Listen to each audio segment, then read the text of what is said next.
Hey everybody, hey, it's Once Upon a Time in Hollywood. I'm not gonna really sugarcoat this. We recorded for 2 hours and the motherfucker just decided to stop and delete everything we did. So, no news. We're just gonna do a nice little review of Once Upon a Time in Hollywood, Troy's pick, on a special review re-fucking view. Play this fucking song.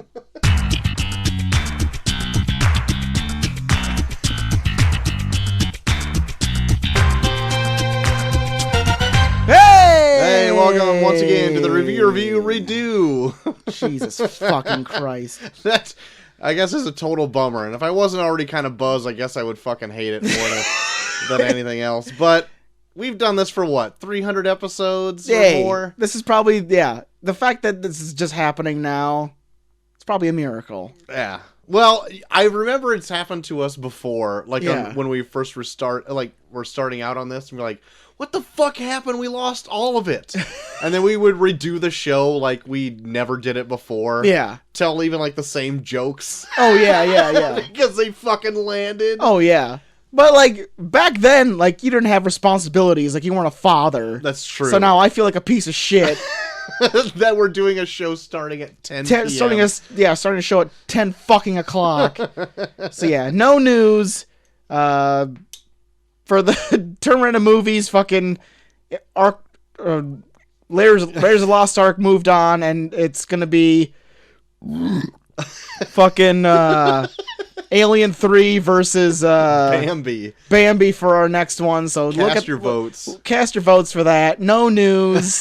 The Ghostbusters trailer sucked. Wonder Woman looked pretty good. Yep. Free Guy looked interesting. Think it might be bad. Yep. And Mulan was also a thing that happened. There you go. They're not going to sing songs in it. There you go. But anyways, Troy, your pick. My pick, Once Upon a Time in Hollywood, came out July 26, 2019. Budget of $96 million. Domestically, made about $40 million more than that in the U.S. at $141 million. Worldwide, $371.9 million. Take. Rotten Tomatoes has it 85%, IMDb 7.8 out of 10, Metacritic 83%, and Emma at the Movies 2 out of 5 stars. What a bitch. Emma didn't like it so much. This show might be more interesting just because like now we're like 2 hours of beers deep. Yeah, maybe so. For our original review. Usually like it gets worse as we go on, but no, we're starting. We're on fire on all cylinders. So on my past recording, I went through other financial information of box office stuff that probably would be a snooze fest at 10 p.m. Yeah. Needless to say, I'm going to say all Tarantino movies, regardless of their budget and box office, have roughly the same return. Yeah. So he must know his brand. Oh, yeah. That's what I'm going to say. Motherfucker knows his brand. Just saying, like, one of his highest budgets with Django, with $100 million, made $425 million worldwide, and Hateful Eight, which had $44 million budget, made $155 million worldwide. Roughly the same gross, percentage-wise. Yes. So he knows what he's doing, I guess. Once Upon a Time in Hollywood is about a man. Rick Dalton. A Western star that was big in the 50s with like a Gunsmoke ripoff called Bounty Law. And his stunt double, Cliff, played by Brad Pitt, they are now jumping ahead to 1969. Yes. Where now Rick is not so much in the forefront anymore, and he's trying to keep his name alive in the Hollywood circuit. Mm-hmm. All the while trying to not really dive into those spaghetti westerns that are now up and coming because they're horse shit. They're fucking horse shit. And Al Pacino wants him to be in one real bad. Yeah. This movie also stars Margot Robbie playing Sharon Tate. Mm-hmm. in her own little side story going on. Oh yeah. And there you have it. You have the ongoings of Hollywood and the woes and wherefores within Yes. this machine in 1969. I would say one of my biggest likes of this movie is definitely the Rick and Cliff relationship. Oh yeah. And actually what they do in the movie is great. Oh dude, yeah. Yes. Yeah, fucking DiCaprio and Brad Pitt are cooking on all cylinders. Yep, cooking with grease, you would Cooking say. with grease, as I said in the other one. It was so much funnier in the other recording that we did. But yeah, just DiCaprio himself is just so fucking good in this. Yep. And fucking Brad Pitt just plays the coolest dude. He's the coolest motherfucker alive in this movie. Ever. If we could just emphasize one thing of our lost recording, is that he is the coolest motherfucker ever. Motherfucker ever. Not just alive, just ever. Yeah. God damn, he plays such a cool guy. Damn. He's just so good in this. God damn. I love the whole, because I don't even think we brought it up when we were doing it before, but when he's reading that novel, like before he like goes on set to his other like child co-star, and how it's mirroring his life, and he just kind of breaks down. I thought that was like, that was really well done. That's a really succinct way to put like your life and career. Yeah. As he's like describing the plot of the book, he's like realizing that it just mirrors his life, and he's just like, fuck, this sucks. But it's so good, right? Yeah. And he has like a fear of being like washed up, because it's pointed out to him as like, oh, you're just being the bad guy now on all these new like just TV shows. That's kind of like the new guy coming in and putting you out of business. You know what I mean? Almost literally. It's you're on some other dude's show and he's killing you at the end of his episode. Oh no, yeah. Like I brought up in our other recording about how like I felt like so much of Rick's story in this just struck me as like my pro wrestling career or my independent pro wrestling career, and like that was another thing that I forgot to bring up. Hey, see, we're doing this again. We're doing it. We're bringing up shit that we didn't even we didn't think about bringing up in this. Where like, like Al Pacino brings up where it's like, man, you're getting killed in all these shows. Pretty soon, people are gonna just see you as like the guy that gets killed all the time, and that's like totally that's like a complaint I hear all the time in wrestling, where like guys are being like, well, I don't want to lose all the time, because if I lose all the time, then I'm going to be labeled a loser. Right. And it's just, it's just perception. And like, now he's at this point where he's trying to grasp onto this, like, this star persona that he's built up over the years, being on Bounty Law. Yeah. That now... Bounty Law! That now that he's getting killed in all these people's stories, it's like, oh, it's not Rick Dalton being killed, it's Jake Cahill, right? The guy that he played in Bounty Law, where it's like, so now every time they see him, they're going to see Jake Cahill, and they're going to see the guy that gets killed in all these westerns. And yeah, it's like, I hear that complaint all the fucking time when I'm at wrestling shows, where it's like, oh man, I lost quite a bit the last couple. I shouldn't go under on this one. It's like, fuck, man. But in the same sense, like, I mean, I agree, because it's like, it's perception. And then like, once people see you as something, they're not going to see anything else. Right. Especially if they see a repeat pattern. Yeah. And especially if it's like a new generation of viewers too. You know what I mean? Yeah, totally. And then you have his counterpart. You have Cliff, who is cool as cucumber. Like, he's never in the spotlight. Yep. He's the stuntman for him through, like, most of his career. Yeah. He's rumored infamous for possibly killing his wife and getting away from it. Getting away with it. Yeah. So he already has this reputation, and it's hard for him to get work. But even then, he's, like, doesn't really care. And he's like, man, I'm fine just driving you around, chilling out at your place. It's cool. And, like... That's what makes him so fucking awesome. You know what I mean? He just rolls through life just like nonchalant. Nothing gets to him. Yeah. And you see that throughout this whole movie. Oh, totally. I brought up before, I'm probably going to say that 1,000 times, like, I think even Tarantino, when creating this movie, like realized how cool he was to even like put him in more things to do. Oh yeah, yeah. Because like if I did have a complaint of this movie, is that there is a few scenes in this that go on a little longer than they need to, and like there's some things that never really contribute to the story at large. Yeah. Like there is a whole scene where Cliff goes to like this hippie commune. Yeah. For the most part, and it's a fun scene. Yeah. And it builds tension, and there's things in it I like. Yeah. But does it do anything else for the movie? Not really. Yeah. Like he's already proved himself to be a formidable person. Yeah. And cool as hell. Oh yeah. Before this. Like if anything, it might kind of build to things that happen at the very end. But other than that, it's not like anything worth really. Not investing really. in. He's already shown that he can beat the shit out of Bruce Lee. Yeah. So he's already proven his point.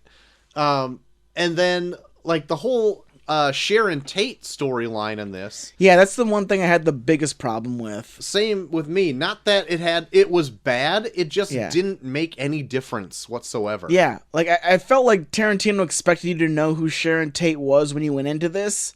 And it was like, I felt like I would have liked this more if, like, they showed more through her eyes instances of what's going on. Like, even, like, when they have that party at the Playboy Mansion, it's like Steve McQueen describing her life. Yeah. Where it's like, I want to see, what does she think? Let her fucking talk, asshole. Yeah. Well, I kind of liked that whole Steve McQueen scene at the Playboy Mansion. Like, kind of like, this famous person at the time, it's like, oh, this is this person or whatever. Yeah. So it's kind of like building her up a little bit. Yeah. I kind of like that. But then, but it leads to nothing because, Yeah. if you haven't seen this and we're totally going in blind, Mm-hmm. and if you knew anything, I guess, about Sharon Tate, you realize that she gets murdered. And in real life. In real life. Not but not in this, because it's a revisionist history. Yeah. And it kind of like teases it a little bit.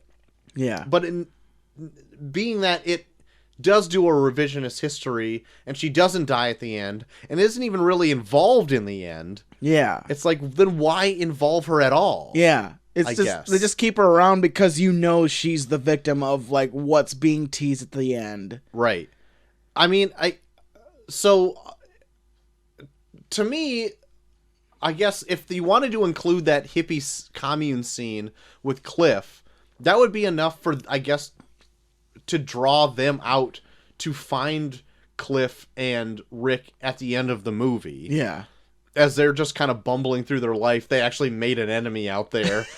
And they're just so cool they don't even realize it happened.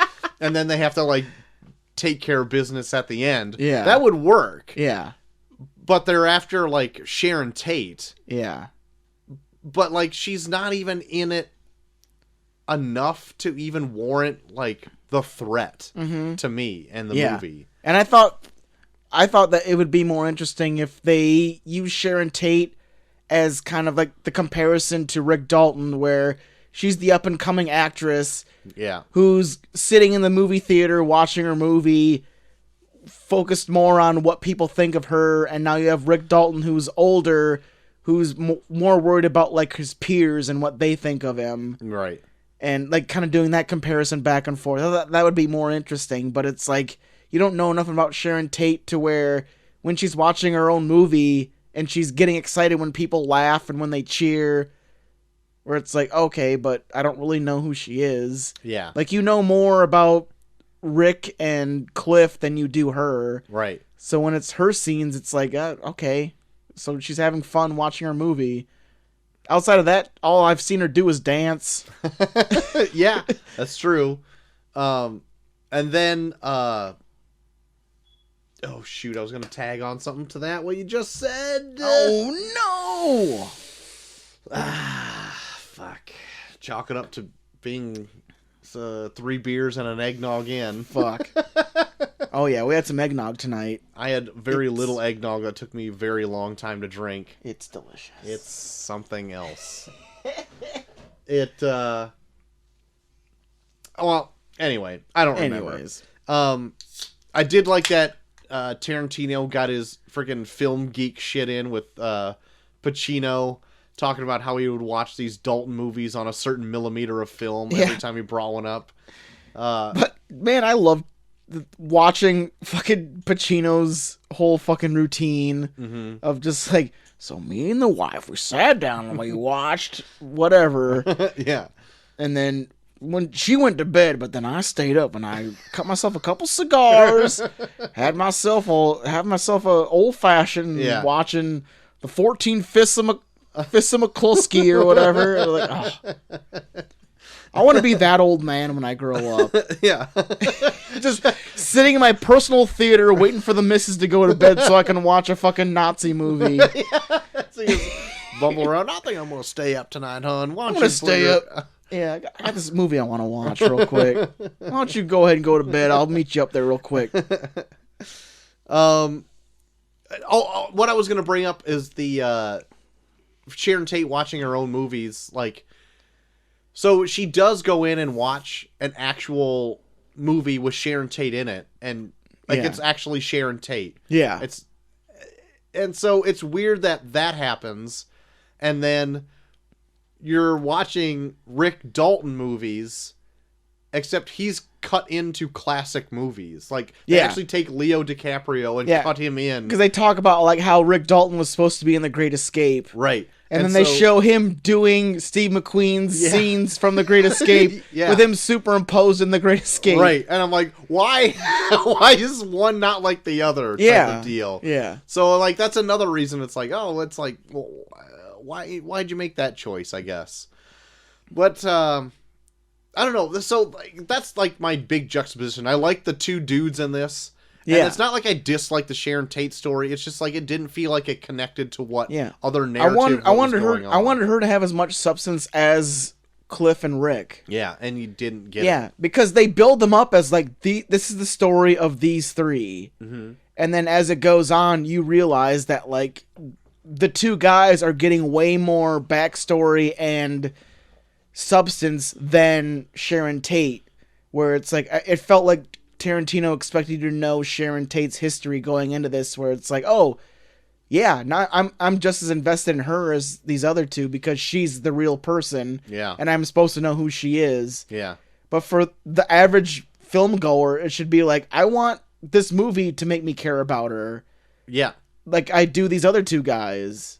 Yeah, to me, like, I don't personally know a ton about Sharon Tate. I don't either. At all. Yeah, I don't either. either. So, like, I don't have that history of things that, like, also lend itself to her character. Mm-hmm. You know? So I'd have to be like, going in like, well, make me care. Yeah. And I guess, I mean, they attempt, but it's still like they don't give the time. Yeah. Or, like, have a payoff. Yeah. So, neither one of those work, and it's just like, oh, she's just, like, a part of this movie for a reason. Yeah. To show her feet. Yeah. For... Yeah, show her feet. Tarantino to jerk his meat to. But, yeah, all in all, I still ended up enjoying the movie. Yeah. It's not my favorite Tarantino thing ever. The end is fucking insane. Oh, yeah, the end. We were saying, like... Man, Tarantino is like turned kind of a new leaf. He's like going kind of against type. I was super into this where it was like, man, he's really getting into just focusing on like what he does best without the violence. And it's like, shit, yeah, I'm for this. Like, I want to see like this turn of Tarantino. And then by like the last 30 minutes, he's like, no. I'm gonna mutilate everyone's face. Man. In this. Yeah, fuck this. I can't hold back anymore. Bust that one chick's face with a fucking can of dog food. Yeah, and then smashes that other. And then Brad Pitt spends a good like a minute just bashing her face into everything in DiCaprio's house. Just fucking overkills her. Like, holy shit. Yeah. Like, I was saying before, like, I was watching this movie with Macy in the room pretty much the whole time, and I didn't find, like, a lot of it to be, like, super offensive. Yes, there are, like, a few spots where there's, like, a lot of F-bombs being dropped. Yeah. But I'm like, otherwise, I'm like, it's not that bad for, like, maybe a kid to be in the room. Yeah. not really. Like they wouldn't really understand like the deeper meanings of some things. Yeah. And there's very like little violence in the beginning, and what there is it's kind of comical. Yeah. But then it gets to that last 30 minutes, and they're just kicking in faces, and it's like gory. Because they're like pan into like broken noses and busted up lips and just kicked in faces and all that shit. Yeah. Like, holy god damn. But that last 30 minutes, like, just is brutal. Yeah. Even to the point where DiCaprio gets his flamethrower and torches that bitch in his pool. Holy shit. I loved that moment, though, where you think he's just, like, ditching and getting out of there. And he comes out with a fucking flamethrower. It's like, there's no reason you have to do this. So overkill. It looks like she is going to die in your pool regardless of what you do. And you still just barbecue the shit out of her. Oh, my God. Amazing. Yeah. Perfect. Yeah. But... needless to say, that didn't really save the movie for me, I guess, because I do feel like there were other, not even pacing issues so much, it's just like, why did you include this? Yeah. Because I felt like, even for a put near 3-hour movie, it's paced fairly well. Yeah. So, I would grade this movie probably a B, like a solid B. Yeah. It wouldn't be one that I go back to a lot. But it'd be one that I have maybe on in the background for some cool cliff parts. Yeah, totally. Yeah, I would say this is definitely like a really good background movie. Like I almost kind of want to get this on Blu-ray just to play in the background for when I'm working on stuff. Because I even said like all the scenes where it's like Brad Pitt cruising around in DiCaprio's fucking car, like just listening to the radio with the fucking like DJ being like, "Hey, coming up next," and all this shit where it's like, and like you can find that shit on Spotify too, like the Once Upon a Time in Hollywood soundtracks on Spotify, and they actually have the songs with the bumpers before the songs, where like when me and Molly saw this in theaters, we played that on the way back, and it was like, it was the summertime, like.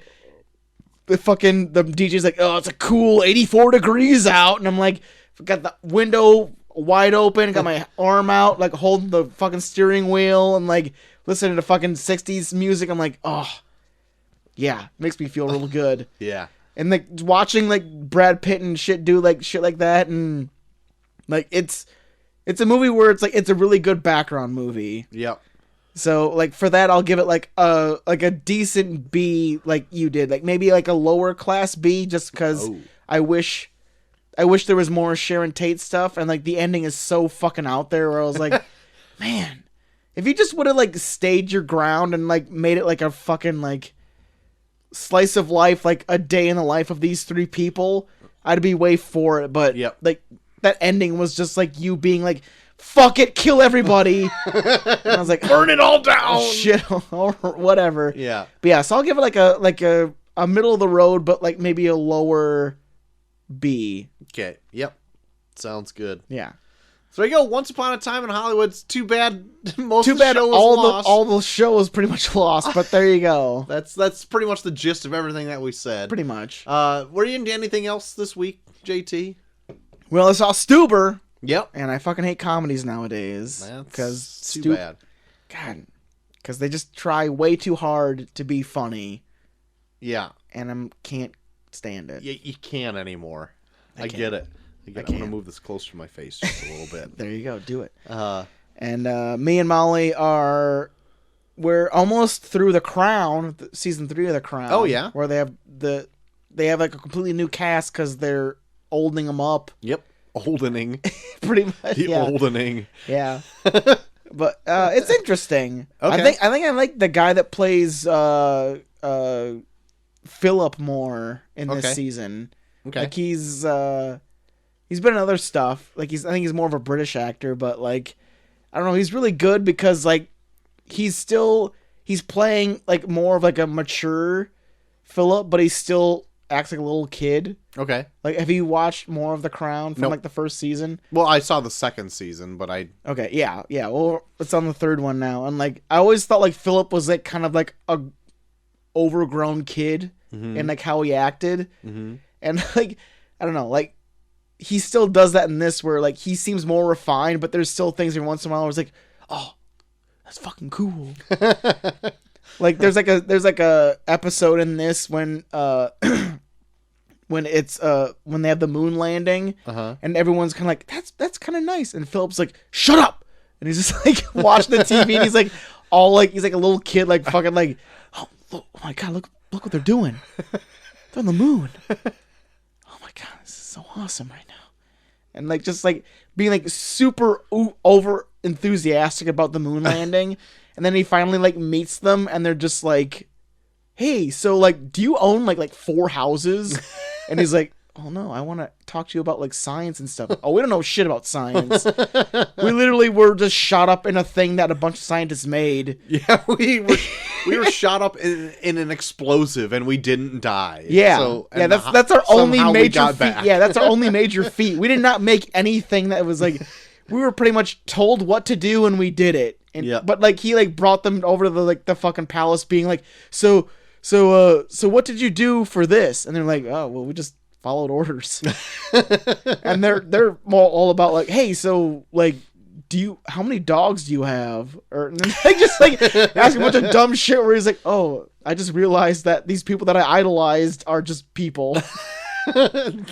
Never meet your heroes. That's the lesson. Yeah, pretty much. But yeah, it was all like, they're doing shit like that now, and it's kind of fun to watch. That's so funny. Yeah, I'm digging the next episode, the new season of The Crown. Right on. And like from, I guess like the next episode we're supposed to watch is they're getting really more into the Prince Charles Camilla Bowles saga. Okay. Where like, I guess they were like really against them being together, and that's why he got with Diana. Oh, okay. Cool. Where it's like, I kind of want to see, where this shit goes. And that's all I've been into. I don't know why it took so long to have me gulp down that thing of beer. It got really foamy in my mouth for whatever reason. It's getting to that time of night. I have been into some premiere television. Ooh, I'm up to date with The Mandalorian, which I am enjoying very much so. I am as well. A lot of people are like criticizing the last episode, but I was like, I mean, it's goofy, but it's like Star Wars was goofy too. Yeah, I just about the last episode in general, I probably would say it like maybe it's, to say it's the weakest sounds bad. Yeah. It just had the least to do. Yeah. I guess. But I even kind of thought that about the one before it too. I'm like, oh, okay, like it's. Oh yeah, where they go to that planet. The planet. Yeah, and they train like the natives in like a day and a half to like try to Gina defend Carano themselves and shit. Yeah. I still thought it was fun, Yeah. and I did kind of like it just because of the goofy other like novice bounty hunter. I thought that was kind of fun. Yeah. But then at the end of the day, like I'm like, I don't know what this episode accomplished unless it bleeds into the next one, which I think it will, or at least maybe somewhere down the road. But I'm still really enjoying The Mandalorian. It's just a fun watch. Right. And it's so brisk. It's like it's like 30 minutes. And you're like, man, that was fun. Yeah, it's like way less than an hour. Right. And it's like, which in contrast of what else I've been watching, I caught up with all of the Watchmen show. I'm really curious on what you think of Watchmen. I have seen all of it but the last episode. Yeah, which is premiering this Sunday. Now, when I talked to you last, you said you watched the first episode and you weren't into it. And I did rewatch the first episode, but I kind of started it like halfway through because I remembered a good chunk of the front half. But I still wasn't into the first episode as much. Okay, I still hold true to that. Like I did realize I missed a big chunk of it because I must have dozed off, started it too late. I didn't even realize there was like a whole night owl ship chase.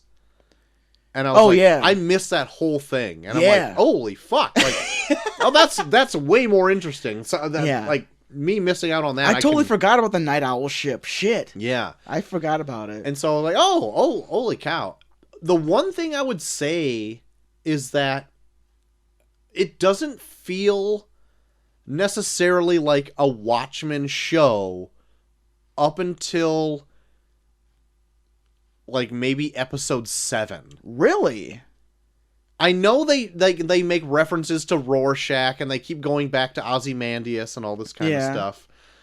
But like it just doesn't feel like a Watchmen show. And I know it's 30 years removed from the actual canon storyline. Mm-hmm. And so things evolve and things change. But I'm like, I guess like I'm not getting it. It wasn't until like the last episode where it was like a Dr. Manhattan heavier episode. Oh yeah. Where it like kind of put everything in perspective. Yeah. I'm like, okay, now this is cool. That Dr. Manhattan episode's so fucking good. And the episode before that, where it's like a Hooded Justice episode, I thought was really cool. Oh man. But I felt like that one like drug on a while. You know what? Maybe. Did you feel that same? Like, I'm like, okay, this is really cool. They're giving like a history of like Hooded Justice, da da da da. Yeah. But at one point, I'm like, oh, is this still going? Maybe, but I thought it was a cool way that they did it, where you're seeing it through the eyes of Angela. Yeah, no, I did like that for Yeah. sure. And like Hooded Justice is still from the book like just a mystery. Like they totally made it up whole cloth, and it's like I think that completely works. Oh, dude, and especially with like how Hooded Justice looks. Yeah. To what like he ends up being, it's just like holy shit. It even makes what Hooded Justice is in the book make sense. Yeah, for sure. But there are certain parts of it I really like. I really enjoy the Ozymandias stuff. Oh man, I want to see just more of that all the time. And sometimes I get bored with like the other stuff going on. Yeah. You know what I mean? Really? Yeah, a little bit like with Angela and stuff. I'm just like okay, I get it. Like I just kind of want to see more of Ozymandias stuff. Yeah. Because, like, they have one episode left. Yeah. And I'm like, you would, I guess, assume that they're kind of going to wrap up that story, the Ozymandias storyline as well. Not wrap it up, but at least have it come to some sort of foregone conclusion. Yeah. And I still feel like they have a lot of explaining to do on it. Yeah. What did you think of the episode that was really heavy on, what was his name? The mirror guy. Oh, I really enjoyed that one. Oh, what was his name? Looking Glass. Looking Glass, yeah. Yeah. I love that. That was one of my favorite episodes. Yeah. I think that one and the Dr. Manhattan one are my two favorite episodes. I would say that. All the ones leading up to it, I'm just like, okay, where is the show kind of going? Because it's doing a thing like where Lindelof, like I've only seen a few of his things, right? Yeah. But everything that he does, he just like drops things here, things here, things here, and you're like, where are you going with this, dude? Yeah. Until you finally, at the end, it maybe we'll wrap up together. Like I'm kind of thinking of Lost. I know. I'm still kind of like I love this show up all the way through right now, but I'm still just knowing Lindelof, still cautious of the ending. And so far, I think I'm like, okay, you've got a good foothold on it. Like, you easily can just, like, come full circle with everything, and everything will make sense. Yeah. But, I those were, like, my hesitations with the first few episodes. Yeah. So far, I'm enjoying it. But I guess if I were to compare, let's just say, like, the two things I'm watching now, I would probably watch Mandalorian, I guess, first over Watchmen. Really? If I were to choose which one to watch first. Okay. Because I have more fun watching Mandalorian. Yeah. Whereas, like, I'm sitting down for the long haul for Watchmen. Okay. I'm not saying that in a negative way. Yeah. But I'm there to, like, sit there and, like, pay attention. Mm-hmm. So, one's campy fun and one's kind of like a serious go at it. Yeah. So, I don't know. There you go. That's my review so far. I feel you. I don't know. It just feels like Lindelof has such a grasp on like what Watchmen was doing with the actual book, where it's like every time I talk shit about the movie, like this is what I go back to, where it's like I feel like Lindelof like was so into the book that like he's addressing things that Zack Snyder completely missed when he made the movie. Oh, I agree with that, but at the same time, I feel like it does lean on the visuals of the movie. Yeah. You know what I mean? It does, in a way, but even, like, I think he leans a lot more on the visuals of the book. Like, there's so many scenes where, like, a lot of, like, the cuts and the scene changes remind me so much of the book as opposed to the movie. I do like they show the squid at one point. Oh my god. That squid looks so badass, too. That's in the Looking Glass episode. Yep. Yeah. I know. I like that they actually go back to the period of the book with the Looking Glass one. Yeah. That was really cool. Yeah, you actually see like the knot tops. Yeah. that was fun to go back to. But yeah, I am enjoying the Watchmen show. Yeah. I just I think I'm still like on Watchmen overload. You know what I mean? From this year. And so I was hesitant going in because like I just had my own personal bias against like wanting any more of this ingested. I hear ya. But it did win me over. Good.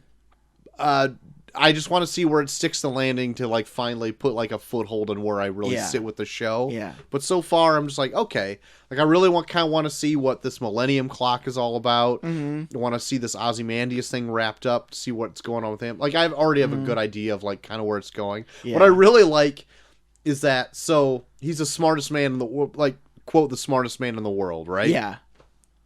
I love that he's pretty much done anything Dr. Manhattan can do in like weird Victorian like creations. Yeah. So like Dr. Manhattan can create life, right? He created this quote Adam and Eve to put on this moon of Europe or on this moon of Jupiter. Yeah. And that's where Ozymandias is, right? Yeah.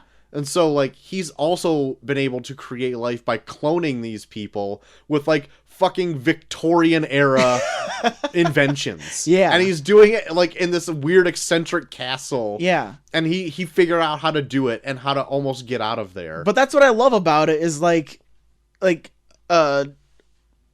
Ozymandias is Dr. Manhattan without the knowledge that Dr. Manhattan has. Right. It's like if Dr. Manhattan is Superman and Ozymandias is Batman, and Batman is so fucking smart he can outdo Superman at any given point in time. Yeah. But it's not even that. Well, but yeah, he's Batman, but Batman in the sense that like he doesn't see what Superman sees. Right. Yeah. I love that. I love that so much where it's just like he wants what Dr. Manhattan has, and then when Dr. Manhattan gives it to him, he's just like you're gonna hate this. Like, no, I won't. I'm gonna love this. And then after like 5 years, he's like, yeah, I hate this. Yeah. He's just, like, why didn't no one tell me that I was gonna hate this? Yeah. It's like he fucking told you before he gave it to you, you fucking idiot. Yeah. So that's all I'll say about Watchmen until it's over. We'll do another full-on recap when it's over. I'm sure we will. And then I do want to touch on another superhero show that debuted this last week. I know I've you watched partook. one episode. So have I. I've only watched one episode. We started the Crisis on Infinite Earths saga, as it were. I fucking hate you. I knew you would. But show fucking sucks. Okay. It was worse than I thought. Right? Now, I can't imagine you having any feigned interest in any of these things, going in knowing anything, what was going on whatsoever. So, like, I don't know where they are in the show. They've created characters, like, I guess Green Arrow has a daughter. I guess. And she's going to be another Green Arrow. Yeah. And there's a Flash, and he kind of shows up whenever. Fuck.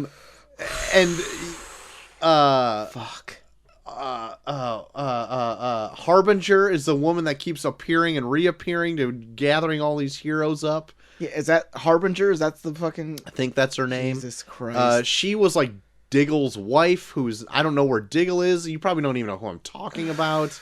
No, Diggle... Yeah, Diggle was like the black dude from Arrow, right? Yeah. I saw him in one of the Flash episodes. Okay, there you go.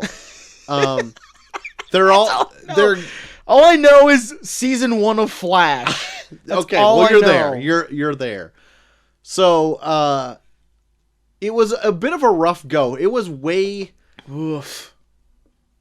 I while watching it, I'm like, holy shit, Joel's gonna hate this.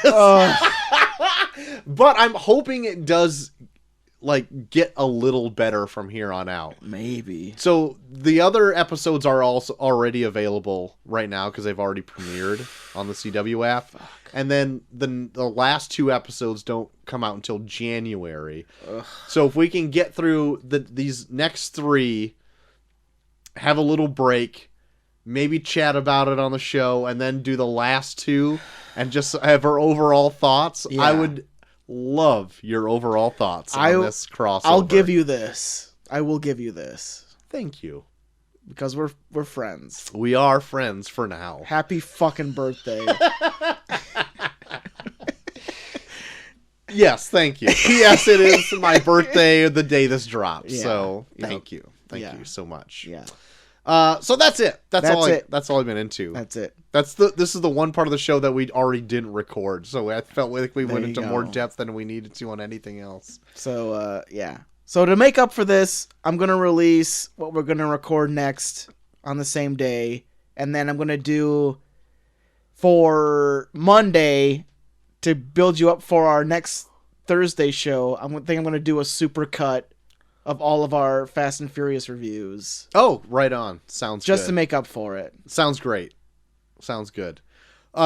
So we want to do them 2 separate episodes? Yeah, we're doing 2 separate episodes. Okay, so you can listen to them so separately. Yeah, great. Yep, yeah. Just in case you don't give a shit about Fast and Furious. Perfect. So, JT, if they want to talk to you about faulty recording software, where could people do that? God damn it. I'm so pissed. Find me at Buckyford on Twitter, Buckyford on Instagram, and Buckyford on Snapchat. Troy. You can find me at Short of the Max on Twitter. Find us both at Review Pod on Twitter. While there, you can vote for the tournament of random movies. This week is... It is Bambi versus Alien 3. Perfect. Cast your votes. What we did mention on the previous failed recording is that I'm looking forward to maybe seeing Bambi more. Yeah.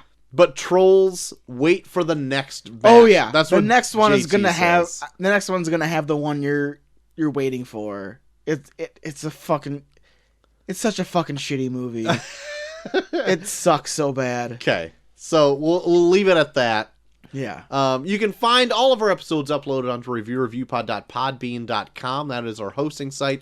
But we are also up on pretty much any other podcast platform, such as Stitcher and Spotify, Google Podcasts, and Apple Podcasts. And if you are an Apple user and you use Apple Podcasts, you can review us there right on your phone. And that helps other people find the show as well if you give a kind review. If you want to write into the show, such as other people have been known to do... Oh, yes. You can do that at reviewpod@gmail.com. Yes. There you have it. That's the show. There you go. So join us immediately today where we'll be talking about the fate of the Furious. That's right. We're near the end of what is available for Furious movies. We're going to watch Dom act in Fate of the Furious. You bet we are. And then join us for our What We Missed in 2019 for next Thursday, where we talk about Fast and Furious presenting Hobbs and Shaw. Yes. I'm very, very interested in checking this out. In Hobbs and Shaw? Yeah, I just want to see Black Superman. I'll get into it on the Fate of the Furious review. The fact that Superman shouldn't exist because they already exist? Well, yes. But we'll get there, won't we? So join us for that right now if you want. You can just start it right after this show. It'll be posted the same day as this to make up for the fact that this is a shorter show. And then join us on Monday when I'm going to make a supercut of everything we've done Fast and Furious so far. It's probably going to be like a 10-hour fucking show. Jesus Christ. But yeah, check that out. And we'll see you on Thursday for Hobbs and Shaw. That's right. That'll finish it out Finish it out. All right. So until then, I have been Short of the Max Extreme. I am a JT3K. And we are off.